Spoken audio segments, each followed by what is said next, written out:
دوسری بات فرمائی والذین یبیتون لربہم، اور وہ لوگ جو راتیں گزارتے ہیں اپنے پروردگار کے سامنے سجدم و قیاما، رات بھر سجدے میں گزارتے ہیں، وقیاما، اور اللہ کے حضور میں کھڑے ہو کے گزارتے ہیں۔ یبیتون راتوں کو کاٹتے ہیں، راتوں کو گزارتے ہیں اپنے رب کے آگے سجدے میں کھڑے ہو کے۔ رکوع کو اللہ نے ذکر نہیں کیا، اللہ نے قیام کو ذکر کیا اور اللہ تعالی نے سجدے کو ذکر کیا، دو کو ذکر کیا۔ امام شافعی رحمۃ اللہ علیہ کے نزدیک سجدہ زیادہ افضل ہے بنسبت قیام کے، اور امام ابو حنیفہ رحمۃ اللہ علیہ کہتے تھے کہ قیام زیادہ افضل ہے بنسبت سجدے کے، اور وہ کہتے تھے بادشاہ کے حضور میں کھڑے رہنا یہی سب سے اچھی بات ہے۔ اللہ نے کہا رات بھر سجدہ کرتے ہیں ہمیں، رات بھر وہ قیام کرتے ہیں اللہ کے حضور میں، کھڑے رہتے ہیں، اپنے پروردگار کی عبادت کرتے ہیں، پکارتے ہیں اس کو۔ اور یہ وہ اصل ہے جس کو کہتے ہیں تہجد کی نماز پڑھنا، اور یہ اللہ کے اچھے بندوں کا شعار تھا، اور خدا کے ساتھ اتنا تعلق تھا ان کا کہ اللہ کو یاد کرتے رہتے تھے، اور اللہ تعالی کے ساتھ ایسا تعلق ہو گیا تھا کہ راتیں اس میں بیت جاتی تھیں۔ یہ اللہ تعالی نے بتایا ہے کہ ان کی راتوں کی عبادت ہے۔ اسی لیے رسول اللہ صلی اللہ علیہ وسلم کے متعلق بھی آتا ہے، اللہ تعالی نے خود قرآن پاک میں بھی کہا وَمِنَ اللَّيْلِ فَتَهَجَّدْ بِهِ، اور رات کو آپ اللہ کے حضور میں تہجد پڑھا کیجئے۔ اور اتنے کم ہوتے جا رہے ہیں لوگ، آج سے کوئی 40-50 برس پہلے پھر لوگ بات کیا کرتے تھے کہ رات کو اٹھنا ہے، تہجد پڑھتے ہیں، نانا دادا۔ اب راتوں کو اٹھنے والے بہت کم ہو گئے اور رونے والے بھی کم ہو گئے۔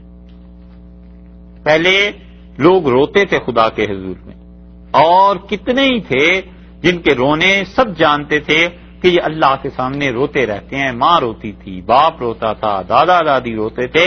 وہ کیا چیز تھی؟ وہ خدا کے ساتھ تعلق تھا، رات کی عبادت تھی۔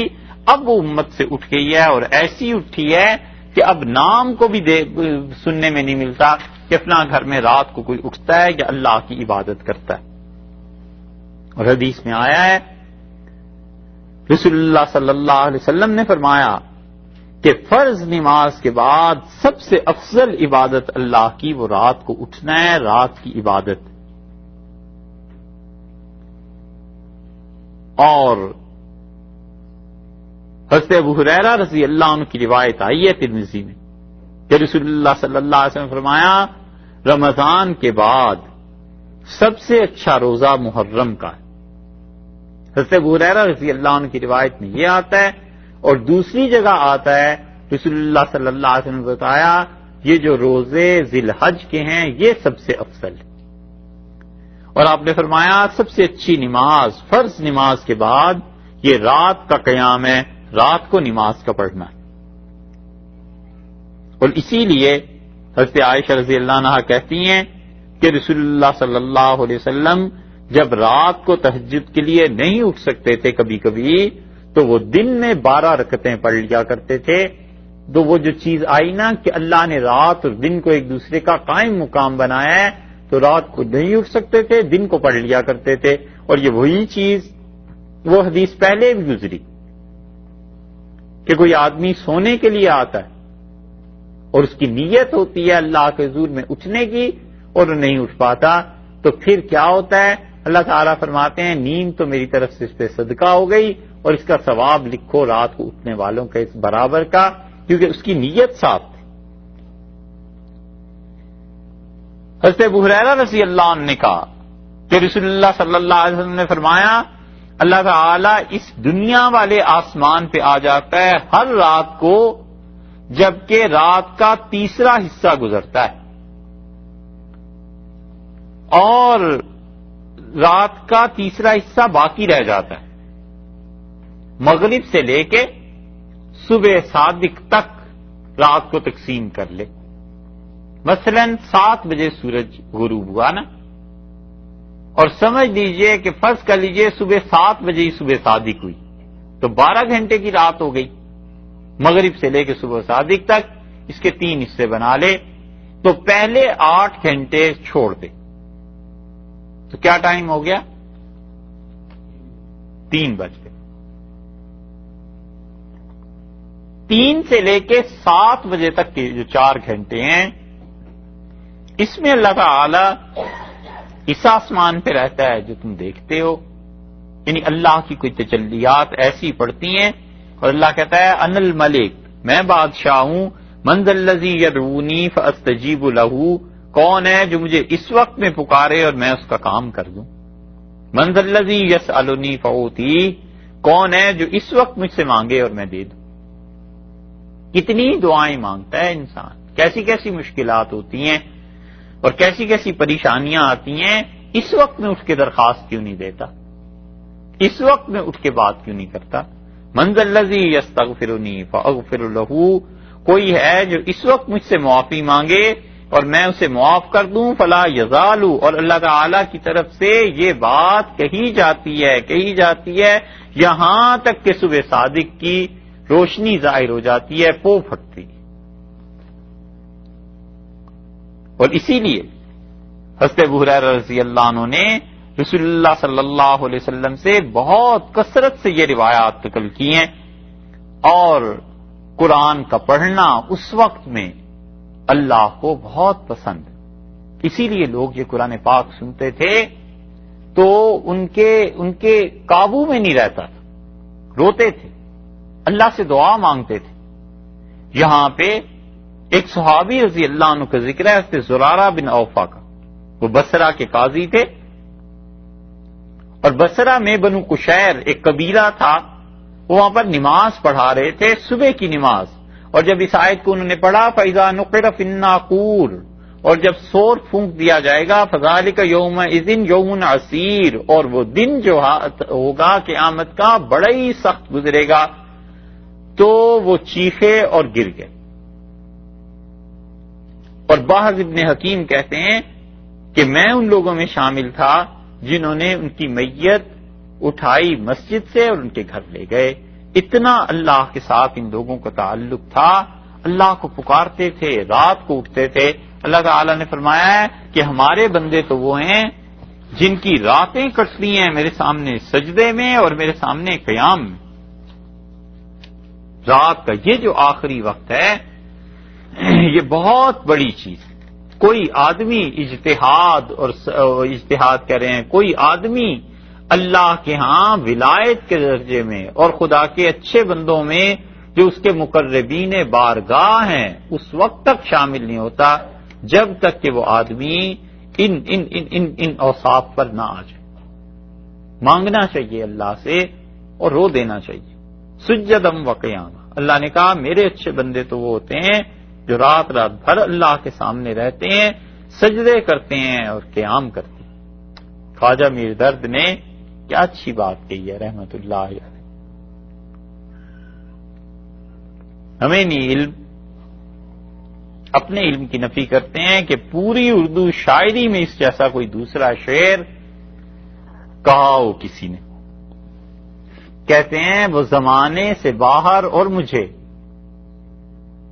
وہ زمانے سے باہر اور مجھے رات دن انتظار گزرے. سمجھے نہیں؟ چلو. والذین یقولون، اور وہ اللہ سے یہ دعا مانگتے ہیں. یہ تیسری چیز، ایسا خوف ہے آخرت میں جواب دہی کا، یہ تیسری صفت ہے. ربنا اصرف عنا عذاب جہنم، کہتے ہیں پروردگار جہنم کے عذاب سے ہمیں بچا دے، اللہ جہنم سے محفوظ رکھ.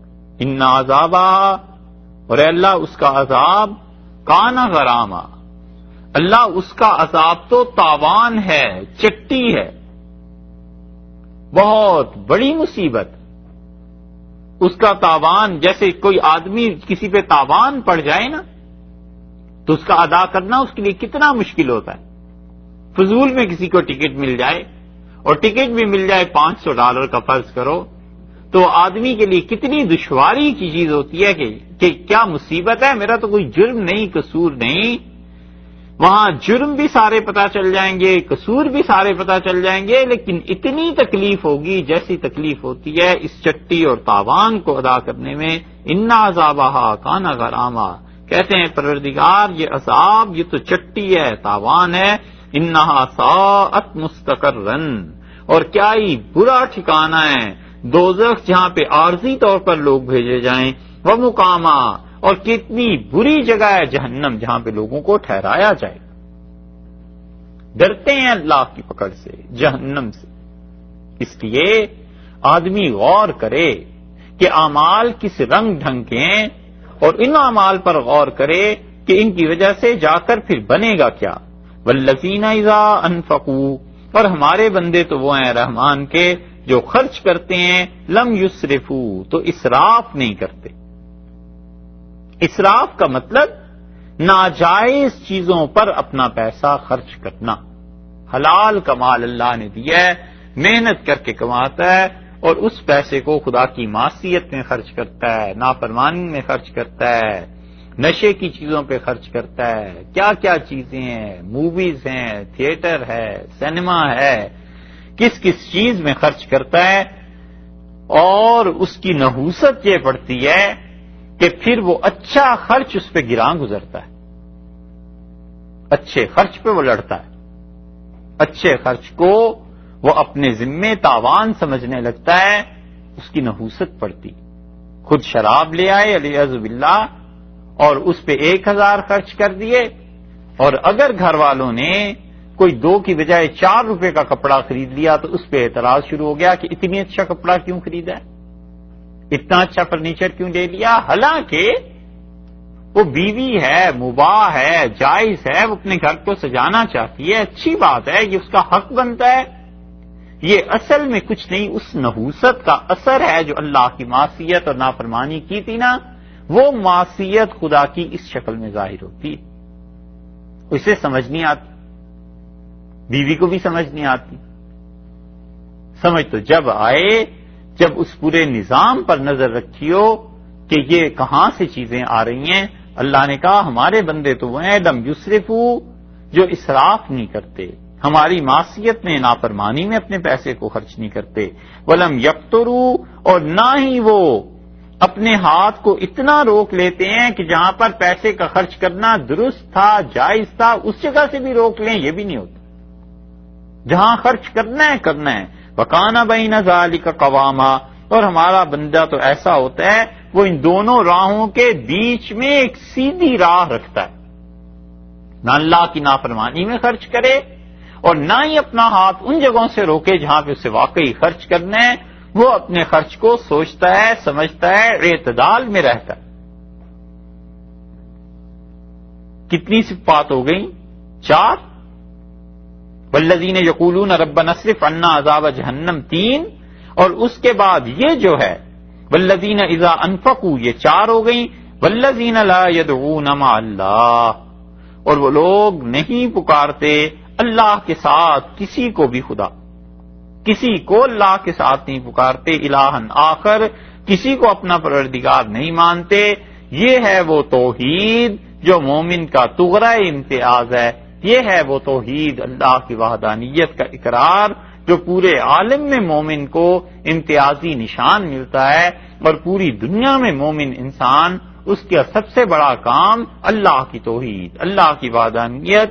ولا یقتلون النفس التی حرم اللہ، اور نہ ہی وہ کسی جان کو قتل کرتے ہیں، التی حرم اللہ، جس کو اللہ نے حرام قرار دیا ہے کسی کا قتل وہ نہیں کرتے، الا بالحق، ہاں مگر جو قتل اللہ نے جائز قرار دیا۔ اللہ تعالی نے جہاں پر خون بہانا جس کا قرار دیا ہے بس وہ جگہ ہے، اس کے علاوہ مومن وہ قتل نہیں کرتا۔ یہ 5ویں صفت ہے ان کی کہ اللہ کی توحید، اور توحید کے بعد خون کا نہ کرنا، لوگوں کو قتل نہ کرنا، یہ 6ٹھی صفت ہے اس مومن کی۔ رسول اللہ صلی اللہ علیہ وسلم نے فرمایا جس کسی نے قتل کیا قیامت میں اللہ کے ہاں جب پیش ہوگا اور وہ قتل اس کا درست نہیں تھا تو اس کی پیشانی پہ لکھا ہوا ہوگا کہ آئس من رحمت اللہ، یہ شخص خدا کی رحمت سے محروم۔ اتنی بڑی چیز ہے اس لیے سوچے بھی نہ. مومن تو بہت بڑی بات ہے، کسی کافر کے قتل کا بھی نہ سوچے. خون بہت بڑی چیز ہے، اور اللہ کو شدید ناراض جو چیز کرتی ہے وہ کسی بھی شخص کا ناحق خون بہانا. نسائی کی روایت میں آتا ہے رسول اللہ صلی اللہ علیہ وسلم آیا جس نے ایک لفظ قتل میں بولا، ایک لفظ کے ذریعے اس کی مدد کی، وہ بھی قیامت میں آئے گا اور اللہ کی رحمت سے محروم ہوگا. صرف ایک لفظ بولا، اشارہ کر دیا کہ کر دو، کہ ٹھیک ہے. کہنے کو دو لفظ ہیں لیکن ساری عاقبت اس نے برباد کی. مومن کی صفات میں سے فرمایا کہ چھٹی چیز یہ ہے کہ وہ قتل نہیں کرتے، ولا یزنون، اور نہ وہ بدکاری کرتا ہے. کبیرہ گناہوں میں سے ایک. اسے فرما دیا ساتویں چیز کہ مومن کی شان کے ہی خلاف. مومن اور ایسے گندے کام. وَمَن يَفْعَلْ ذَلِكَ، اور جو کوئی بھی یہ کرے گا، یلقا اساما، وہ پڑے گا وہ آدمی بہت بڑے گناہ میں. یلقا اساما، وہ گناہ سے بھیڑ پڑا. بھیڑنا سمجھتے ہیں کیا؟ گتم گتا ہونا.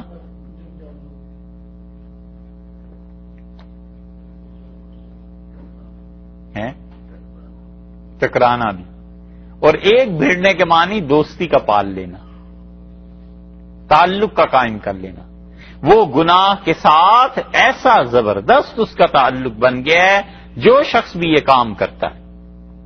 اس آیت میں اختلاف مفسرین کا یہ ہوا کہ اللہ تعالیٰ نے یہ کس کے متعلق کہا ہے. اگر یہ مومن کے متعلق ہے تو اللہ تعالیٰ نے آگے فرمایا کہ یضاعف لہ العذاب یوم القیامہ، قیامت کے دن ہم اسے دگنا عذاب دیں گے. وَيَخْلُدْ فِيهِ مُهَانًا، اور جہنم میں وہ ہمیشہ ہمیشہ رہے گا رسوا ہو کر، خوار ہو کے. اگر اس آیت کو مان لیا جائے کہ یہ کافر کے متعلق ہے تو پھر پہلے کیوں کہا ہے کہ والذین لا یدعون مع اللہ الہا آخر، وہ لوگ جو اللہ کے علاوہ کسی کو پکارتے نہیں، یہ تو مومن ہے. اور اگر یہ مانا جائے کہ مومن ہے تو پھر اگر آخر پہ اللہ تعالیٰ نے کیوں کہا کہ یخلد فیہ مہانا، ہمیشہ ہمیشہ جہنم میں رہے گا؟ مومن تو ہمیشہ جہنم میں نہیں رہے گا. پھر وہ کہتے ہیں کہ اصل بات یہ ہے کہ وَمَن يَفْعَلْ ذَلِكَ، یہ جو ذالکہ کا لفظ ہے نا، اس پہ ہے بحث کہ جو شخص بھی یہ کام کرتا ہے یعنی شرک کرتا ہے. ان مومن کی صرف تو یہ تھی کہ وہ اللہ کے ساتھ کسی کو خدا نہیں بناتا، پہلی بات. دوسری یہ کہ وہ قتل نہیں کرتا. تو مومن کے برعکس میں یفعل ذالک، جو شرک کرے گا یا کسی جان کو قتل کرے گا، اس کا قتل حق پہ سمجھے گا، ولا یزنون، یا بدکاری کرے گا اور اسے جائز سمجھے گا. تو حرام کو حلال سمجھنا، قتل کو، گناہ کو، بدکاری کو جائز سمجھنا، یہ مومن رہے گا ہی کب؟ یہ تو کافر ہو جائے گا. ایک تو قتل کرتا ہے، گناہ سمجھ کے توبہ تو کرے گا. اللہ نے فرمایا جو یہ حرکت کرے گا ہم اسے رکھیں گے جہنم میں، ہمیشہ ہمیشہ کا عذاب اس کے لیے ہوگا. مومن انسان اتنے گندے کام، الا من تابا، ہاں مگر جس نے توبہ کر دی، وآمنا، اور ایمان لایا. یہ خود اس کی دلیل بن گئی نا کہ یہ کافر کی توبہ ہے، کیونکہ آمنا کا لفظ بھی آ گیا. جس نے توبہ کر لی اور آمنا ایمان لایا، وعمل عملا صالحا، اور جس نے نیکی کے کام کیے، فاولئک، تو ایسے لوگ ہیں یبدل اللہ سیئاتہم، اللہ تعالیٰ ان کے گناہوں کو تبدیل کر دے گا حسنات، نیکیوں سے. جتنے گناہ کیے تھے اتنی نیکیاں مل گئی، اللہ تبدیل کر دے گا. لیکن اس وقت جب اس نے توبہ کی، ایمان لایا اور اس کے ساتھ ساتھ اپنی توبہ پر قائم رہا، عمل عملا صالحا، نیک عمل کر کر کے اس نے پکا کر لیا، بتا دیا کہ یہ میری توبہ ہے، اللہ ایسے لوگوں کے گناہوں کو نیکیوں میں بدل دے گا. ہے بڑی نازک بات، لیکن کچھ لوگ ایسے ہوتے ہیں کہ ان کے گناہ تکوینی طور پر اللہ تعالی کی طرف سے ہی ہوتے ہیں. گناہ گناہ ہی ہے، سزا اسے بھی ملنی ہے، لیکن اللہ کی حکمت، اللہ تعالی کی حکمت بالغہ اور خدا کی مشیت کاملہ وہ خود طے کر دیتی ہے کہ یہ آدمی اس گناہ میں پڑے، اور کرتا ہے وہ گناہ، اور لوگ دیکھتے ہیں اور نفرت کا اظہار کرتے ہیں کہ اتنا گناہ گار، لیکن وہ کچھ نہیں کر سکتا. اللہ کے لکھے کے بعد وہ خود مجبور ہو جاتا ہے ان گناہوں کے کرنے پہ، اور اللہ کو یہ مطلوب ہوتا ہے کہ اس گناہ کے بعد اس کا نفس ٹوٹے، کسر نفسی پیدا ہو، توبہ کرے. جب یہ توبہ کرتا ہے تو خدا اس کے اسی گناہ کے عوض میں اسے نیکی دے دیتا. یہ صحابہ کرام رضی اللہ عنہ کے جو گناہ تھے کہ اس نے چوری کی اور اس کا ہاتھ کٹا اور اسے درے لگے اور اس کو رجم کیا گیا اور اس کے ساتھ یہ ہوا اور یہ ہوا، یہ سارے گناہ اسی قبیل، اسی سے قسم سے تعلق رکھتے ہیں کہ انہوں نے گویا اپنے آپ کو پیش کر دیا. اللہ نے بتا دیا کہ اگر حدود رسول اللہ صلی اللہ علیہ وسلم کے زمانے میں نافذ نہ ہوئی تو یہ سزائیں تو قیامت تک بھی نافذ ہو سکتی. تو انہوں نے ایک طرح سے پیش کر دیا اپنے آپ کو، تو گناہ ہوئے، ان پر حدود جاری کی گئی اور ان کے جنازے، ان کی نمازیں ہوئی، مغفرت. اللہ نے کہا ایسے لوگ ہیں یبدل اللہ سیئاتہم حسنات، اللہ ان کے گناہوں کے عوض میں انہیں نیکیاں دے دے. وکان اللہ غفور الرحیم، اور اللہ تعالی بہت بخشنے والا ہے، بڑا مہربان ہے. اس سے معلوم ہوتا ہے کہ یہ جو قیامت میں بخشے جائیں گے نا، یہ بہت متقی اور نیک ہی نہیں ہوں گے، اس امت کے بڑے بڑے گناہ گار بھی بخشے جائیں گے. اللہ نے یہ کہہ دیا ہے کہ وہ بہت مغفرت کرنے والا ہے، بہت رحم کرنے والا. ومن تابا، اور جس نے توبہ کی، وعمل صالحا، اور نیک عمل کیے، فإنہ یتوب، تو وہ توبہ کرتا ہے، الی اللہ متابا، اللہ کے حضور میں بڑی پکی توبہ کرتا ہے، اللہ ہی کی طرف رجوع کرتا ہے، وہ پھر کے آنے کی جگہ ہے. فإنہ یتوب الی اللہ، وہ اللہ کے سامنے توبہ کرتا ہے، متابہ، توبہ والی جگہ پر آ گیا. یہ توبہ ہے اس 71 نمبر آیت میں. اور 70 میں آپ فرق دیکھیں، وہاں فرمایا ہے الا من تابا، جس نے توبہ کی 1، وآمن ایمان لایا 2، وعمل عملا صالحا، اور نیک عمل کیے 3 چیزیں. یہاں پر فرمایا ہے من تابا، جس نے توبہ کی 1، وعمل صالحا، اور نیک اعمال کیے 2. یہاں تیسری چیز ذکر نہیں کی. اس لیے معلوم ہوا کہ یہ اس مومن کی توبہ ہے جس نے قتل کیا ہے، بدکاری کی ہے، لیکن توبہ کر لی ہے اور عمل صالح کی قید لگا دی. تو معلوم ہو گیا کہ یہ آدمی بھی نیک عمل کرتا رہتا ہے حتیٰ کہ اس کی توبہ پکی ہو جاتی ہے. اور اوپر وہ جو کافر کی توبہ تھی وہ ایمان لایا، اس نے بھی توبہ کی اور اس نے بھی نیک عمل کیے. تو دونوں میں فرق ایک ہی چیز کا نکلا نا، کہ وہ ایمان لے آیا اور اس کا ایمان پہلے سے تھا. تو دونوں کا انجام تو پھر ایک ہی ہوا کہ اللہ نے کہا ہم ان کی گناہوں کو ان کی نیکیوں میں بدل دیں گے. اس لیے آدمی گناہوں کے معاملے میں محتاط رویہ اور کرنے کا کام یہ اپنے آپ پہ نظر رکھے. بس جب تک کسی شخص کے گناہ معاشرے کو اور عام لوگوں کو تنگ نہ کرتے ہوں، نہ اس چکر میں پڑے. ایک آدمی قتل کرتا ہے، چوری کرتا ہے، اس سے معاشرہ متاثر ہوتا ہے، روکنا چاہیے. اور ایک آدمی کسی ایسے گناہ میں ہے جس کی ذات تک محدود ہے، اس کو چھوڑ دے. زیادہ سے زیادہ یہ ہے کہ اپنا اجتناب کر لے، اپنی راہ الگ کر لے، لیکن خام خواہ دوسروں پہ تنقید کرنا اور دوسروں کے گناہوں کو اچھالنا بڑی خطرناک بات ہے. کبھی کبھی اس کے پاس عذر ہوتا ہے اور آدمی کو اس عذر کی خبر نہیں ہوتی، نتیجہ یہ کہ وبال میں اس کے خود اس گناہ میں پڑ جاتا. رسول اللہ صلی اللہ علیہ وسلم نے فرمایا کبھی کسی کو اس کے گناہ پہ عار نہ دلاؤ. اور آپ نے کہا جس نے کسی کو اس کے گناہ پہ عار دلائی، اللہ کا حق بنتا ہے کہ موت سے پہلے پہلے اس شخص کو خود اسی گناہ میں مبتلا کرے. اس لیے کسی کے گناہ میں پڑنا ہی نہیں چاہیے، اس بات کو ہی چھوڑ دیں. بس جو کچھ وہ کر رہا ہے وہ اس کا اپنا مسئلہ ہے، اس سے ہمیں بحث نہیں ہے. اپنی بات کو دیکھے کہ میرا اللہ کے یہاں کیا انجام ہونا ہے. اللہ نے فرمایا یہ ہمارے بندے ایسے ہیں کہ وہ توبہ انہوں نے کی ہے، اللہ متابہ، توبہ کی جگہ پر آ گئے ہیں، صحیح معنی میں توبہ کرنے والے لوگ.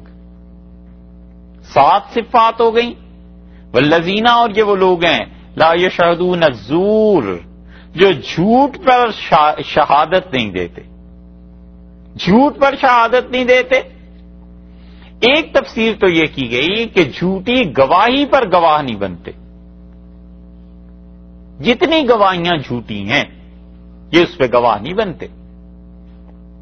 یہ ڈاکٹرز جو میڈیکل کے سرٹیفکیٹ دیتے ہیں نا، یہ جھوٹ کی گواہیوں پہ دیتے ہیں. اللہ نے مومن کے متعلق کہا ہے کہ وہ جھوٹ کی گواہی نہیں دیتا. یہی لکھتے ہیں نا کہ فلاں فلاں اتنے دن کے لیے بیمار تھا لہذا اسے چھٹی دے دیں. یہ جھوٹ کی گواہی ہے. بڑے بڑے مذہبی لوگ سفر کرتے ہیں اور ایئر لائنز نے اگر بچوں کو سہولت دی ہے آدھے ٹکٹ کی تو جان بوجھ کے ان کی عمریں کم لکھوائیں گے تاکہ پیسے بچے. اللہ نے کہا لا یشہدون الزور، جھوٹ پہ گواہی نہیں دیتے، کبھی جھوٹ کے قریب نہیں پھٹکتے. یہ ہے وہ چیز جو کردار کی ہے اور یہ ہے وہ چیز جو انسان کے بننے کی ہے. کتنے ہی لوگ جہاں پہ حکومتیں فنڈز دیتی ہیں، امریکہ میں، کینیڈا میں، یہاں کا تو معلوم نہیں، وہاں پہ جھوٹ بولیں گے، سرٹیفکیٹ دے دیں گے کہ بیمار ہوں، اور اس جھوٹی چھٹی پر وہ بظاہر مسجد بنا رہے ہیں. اللہ کے ہاں مسجد پہ ثواب ملے گا یا نہیں یہ تو وہ جانتا ہوگا، مگر جھوٹ پہ یہ ضرور پکڑ لیا جائے گا. یہ مومن کا کردار ہے. کبھی جھوٹی گواہی نہ پڑے، کبھی جھوٹے سرٹیفکیٹ یہ چیزیں داخل نہ کرے. اسی طرح کیا وہ بناتے ہیں سی ویز ہیں، ریزومے، وہ جھوٹے داخل کرنا کہ مجھے اس چیز کا بھی تجربہ ہے، اس چیز کا بھی تجربہ ہے، اور اپنی رشتہ داریوں کی بنیاد پر لوگوں کو اپنی کمپنیوں میں رکھنا اور اس جھوٹ کو جان بوجھ کر چھپا دینا، یہ اللہ کے ہاں مومن کی شان نہیں ہے. اللہ نے کہا لا یشہدون الزور، وہ جھوٹ پہ گواہ نہیں بنتے. تعلق اپنی جگہ پہ، مگر جتنی جھوٹی گواہیاں ہیں، ڈاکٹر دے رہا ہے، وکیل دے رہا ہے، جج کر رہا ہے، عالم دین کر رہا ہے، قیامت میں یہ جتنی جھوٹی گواہیاں جن کے لیے دی تھی جب خدا نے پکڑا تو یہ سارے آ کے چھڑا لیں گے. اتنا یہ جھوٹ عام ہو گیا ہے مسلمانوں میں، اتنا عام ہو گیا ہے کہ بچہ اتنی خوشی سے دودھ نہیں پیتا جتنی خوشی سے مسلمان جھوٹ بولنے لگ گئے. کوئی طبقہ ایسا نہیں رہ گیا، کوئی طبقہ ایسا نہیں رہ گیا جس کی آدمی شکایت کرے اور سچ ایسا نایاب ہوا ہے، ایسا نایاب ہوا ہے کہ اتنے نایاب تو برطانیہ والے کینیڈا سے دستبردار نہیں ہوئے جتنا سچ اس دنیا میں ختم ہو گیا ہے. خال خال کئی لوگ نظر آتے ہیں جن کے بارے میں کہا جائے یہ سچ بولتے ہیں، وگرنہ جھوٹ تو اتنا زیادہ ہے. اور مصیبت یہ کہ مذہبی حلقوں میں بہتان لگائیں گے، الزام لگائیں گے بغیر سوچے سمجھے کہ اللہ کے ہاں مجھے ان چیزوں کا جواب دینا پڑے گا. اس لیے آدمی پڑے ہی نہ ان معاملات میں، چپ رہے. ہاں دوسری تفسیر مفسرین نے پہلی تو یہ کی کہ لا یشہدون الزور، جھوٹی گواہیاں نہیں دیتے. پھر وہ کہتے ہیں اس کا مطلب عبداللہ ابن مسعود رضی اللہ عنہ کہتے تھے وہ کسی ایسی جگہ پر ان چیزوں پر شرکت نہیں کرتے جہاں پر جھوٹ ہے. شرک کی گواہی، شرک بھی تو سب سے بڑا جھوٹ ہے. اس کا مطلب یہ ہے کہ وہ جھوٹ نہیں بولتے، شرک نہیں کرتے. اور پھر فرمایا وَإِذَا مَرُّوا بِاللَّغْوِ، اور جب وہ گزرتے ہیں ایسی جگہوں پر، یہ 8ویں تعریف اللہ نے ان کی ہے. فرمایا وَإِذَا مَرُّوا بِاللَّغْوِ، جب فضول بیکار جگہوں سے گزرتے ہیں، مرو کراما، وہ ہمارے بندے تو ایسے ہیں جو کھیل تماشے کی چیزوں سے گزرتے ہیں تو بڑی بزرگی کے ساتھ، وقار، سکون، اطمینان کے ساتھ گزر جاتے ہیں. یعنی نہ ہی ان بےہودہ حرکتوں میں شرکت کرتے ہیں، نہ ان گناہ گاروں کا مذاق اڑاتے ہیں۔ مذاق اڑائیں تو گناہ ہے، اور اگر اس میں شرکت کریں تو گناہ ہے۔ اس لیے جتنے ناجائز مجمع ہیں نا، ان سب میں حاضری اللہ نے یہ کہہ کے منع کر دی کہ ایمان والے ایسے کام نہیں کرتے۔ مشرکوں کے جشن، ہولی، دیوالی، یہ فاسقوں کے جلسے، نیو ایئرز منانا، اس کی محفلیں، اللہ نے کہا ہے وہ ان چیزوں سے گزرتے ہیں، بڑے وقار کے ساتھ گزر جاتے ہیں، کسی چیز میں شرکت نہیں کرتے۔ اس لیے یہ چیزیں ایسی ہیں بہت سی کہ آدمی جب انہیں مسلسل دیکھتا رہتا ہے تو علیہ باللہ اس کے دل میں اللہ سے بیزاری اور نفرت کے جراثیم ابھرنا شروع ہو جاتے ہیں، اور اس سے وہ ظلم کرتا ہے، اور ظلم کے کرتے کرتے اللہ کو تو معلوم ہے نا کہ اصل میں مرض کہاں پہ ہے، تو ظلم کرتے کرتے وہ کس دن اسلام سے نکل جاتا ہے۔ اسی لیے 18ویں پارے کے آغاز میں اللہ تعالی نے فرمایا تھا نا کہ والذین هم عن اللغو معرضون، وہ لوگ جو بیکار چیزوں سے باز رہتے ہیں، کبھی بیکار کاموں میں نہ پڑے، ہمیشہ دیکھے کہ اس کام میں نفع کیا ہے، دین کا، دنیا کا، آخر فائدہ کیا ہے، کبھی ایسے نہ کرے، کیونکہ اللہ نے مومن کی عزت کے خلاف یہ چیز فرما دی ہے کہ مومن تو ایسا ہوتا ہی نہیں۔ گزر رہے ہیں، تماشا ہو رہا ہے، کھڑے ہو گئے دیکھنے کے لیے، گزر رہے ہیں، ایکسیڈنٹ ہو گیا، اتنا تو چلو دیکھ لیں کہ ہماری مدد کی ضرورت تو نہیں، اگر نہیں ہے تو بھئی چلے جاؤ، اب اس وقت کچھ آ کر کہیں کام میں لگاؤ۔ اب وہاں کھڑے ہو جانا، دیکھنا، اور کام کچھ نہیں، لینا کیا ہے وہاں سے؟ یہ ہے عمر کا ضائع کرنا، اور یہ ہے وقت کا ضائع کرنا، اور یہ اللہ کے ہاں پہنچے گا جب تو ان ساری چیزوں کا جواب دینا پڑے گا، یہ آسان چیزیں نہیں۔ اسی لیے بہت سے لوگ انہیں کہیں کوئی کام، وہ ہر وقت حاضر، مدد ان سے مانگو حاضر، ان سے تعاون کی درخواست کرو، وہ کہتے ہیں بالکل مل کے کام کریں گے، اور کبھی یہ ان سے کہو کہ 10 منٹ دے دیں بغیر کسی مقصد کے، وہ 1 منٹ دینے کو تیار نہیں ہوتا، اس لیے کہ اسے اپنے کام سے کام ہوتا ہے، اللہ کے ہاں جا کر جواب دینا ہے اسے۔ یہ ہے مومن کی شان کہ اپنے بھائیوں کے ساتھ تعلق، کام آنا، سب کچھ، لیکن فضول 1 منٹ نہیں۔ وَإِذَا مَرُّوا بِاللَّغْوِ مَرُّوا كِرَامًا، عبداللہ ابن مسعود رضی اللہ عنہ کہتے تھے کہ موسیقی کی محفلیں، اور قرطبی نے اس پہ لکھا ہے، حالانکہ قرطبی رحمت اللہ علیہ یہ اسپین کے ہیں، 6 صدی 5ویں صدی کے آدمی ہیں۔ قرطبی کہتے ہیں کہ ہمارے زمانے میں اسپین میں غرناطہ میں مجلسیں لگتی ہیں، اور گانے والی عورتیں گاتی ہیں، اور بادشاہ، عمرا، یہ لوگ ان سے تعلق قائم کرتے ہیں۔ اور قرطبی نے اس پہ لکھا ہے، وہ کہتے ہیں ہمارے زمانے میں یہ ہیں ایمان والے، یہ ان کی حرکتیں۔ قرطبی رحمت اللہ علیہ ہمارا زمانہ دیکھ لیتے تو وہ کیا کہتے کہ لوگوں کو سب پتا ہوتا ہے کہ اس ہفتے کون سی مووی آ رہی ہے، ہالی ووڈ نے اب کون سی پکچر ریلیز کی ہے، اللہ جانے کیا کیا چیزیں اور خرافات ہیں۔ مومن انسان اور ایسے کرے؟ اللہ نے فرمایا وَإِذَا مَرُّوا بِاللَّغْوِ مَرُّوا كِرَامًا، ایمان والے تو وہ ہوتے ہیں جو اپنی زندگی کو بڑا سوچ سمجھ کے گزارتے ہیں، کبھی بھی بےہودہ چیزوں میں نہیں پڑتے۔ وَالَّذِينَ، اور یہ وہ لوگ اذا ذکروا بآیات ربہم، یہ ہے 8ویں صفت، جن کو نصیحت کی جاتی ہے بآیات ربہم، اپنے پروردگار کی آیات جب انہیں پڑھ کر سنائی جاتی ہیں، لم یخروا، نہیں گرتے، علیہا، ان آیتوں پر، صما وعمیانا، وہ ان پر بہرے اور اندھے ہو کر نہیں گرتے۔ دیکھا ہے قرآن نے عقل کو کتنی زبردست ترجیح دی ہے، یعنی قرآن سن کے، اللہ کی آیتیں سن کے، کچھ لوگ تو ایسے ہیں جو قرآن سن کے گر پڑتے ہیں، روتے ہیں منافقت میں۔ اللہ نے کہا ایمان والے ایسے نہیں کرتے، وہ سمجھتے ہیں اس بات کو، پھر اس کے بعد ان میں خشوع اور خضوع طاری ہوتا ہے، دیکھا دیکھی نہیں روتے۔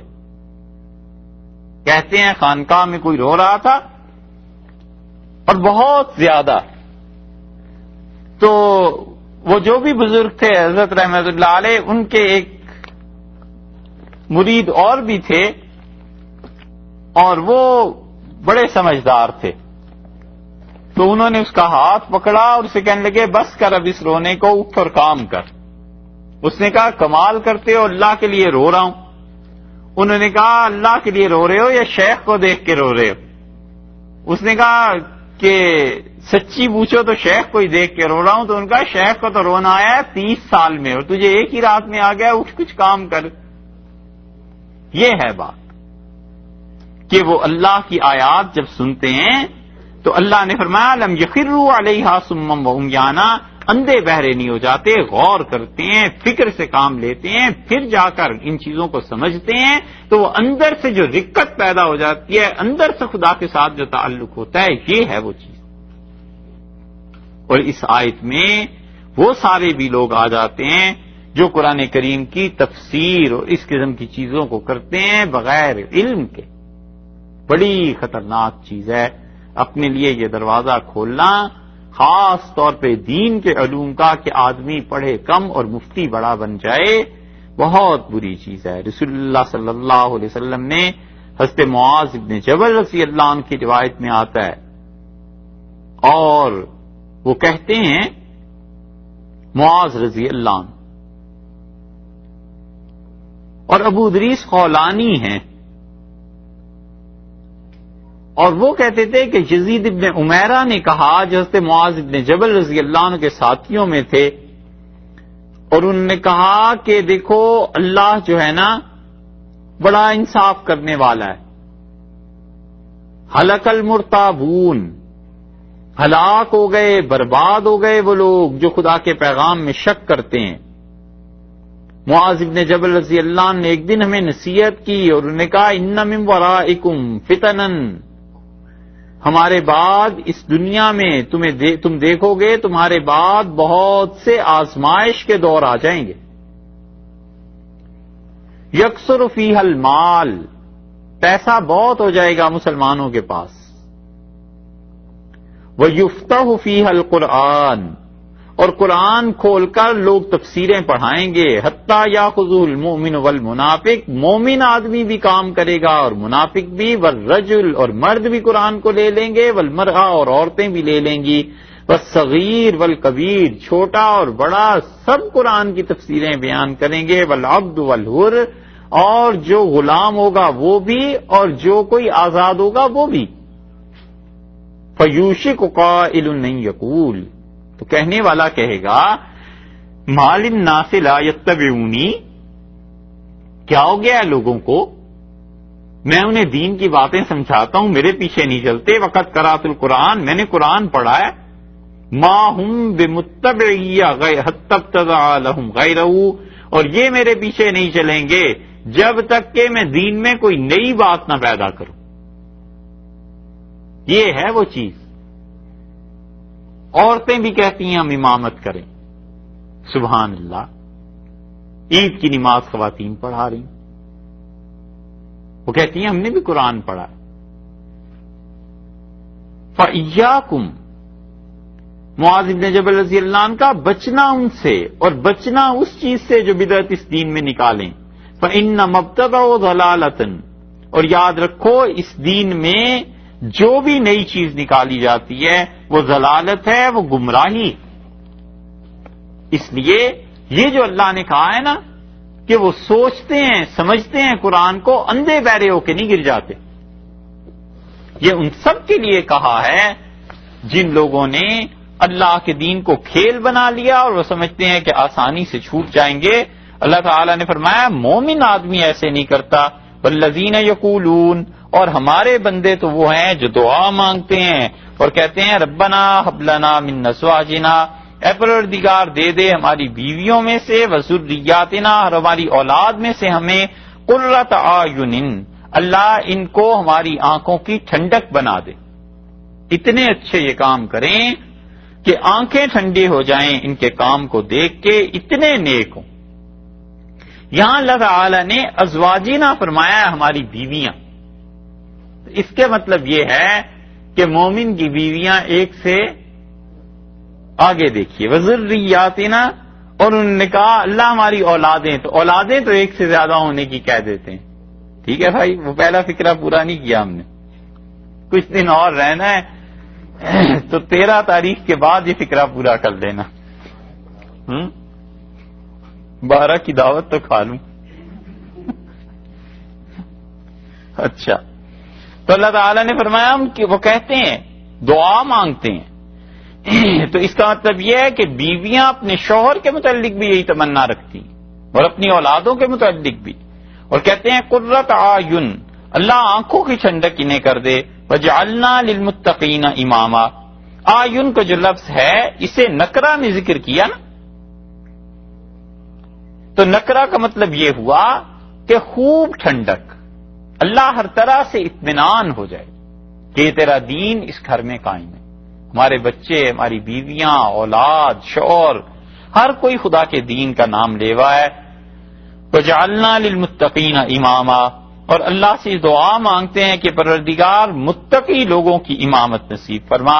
یہ 10ویں خاصیت ہو گئی ان کی، یعنی اللہ سے دعائیں مانگتے ہیں. دعائیں جو بھی مانگتے ہیں اللہ تعالی سے، اس کی تفصیل حدیث میں آئی ہے. نبی کریم صلی اللہ علیہ وسلم نے بتایا کہ وہ اللہ سے کیا کیا دعائیں مانگتے ہیں، کیسی اچھی اچھی دعائیں ہیں جو رسول اللہ صلی اللہ علیہ وسلم نے بتائی ہیں اور ایمان والوں کو مانگنی چاہیے. انشاءاللہ وہ دعائیں اگلی مجلس میں عرض کریں گے، پھر یہ صورت مکمل کریں گے.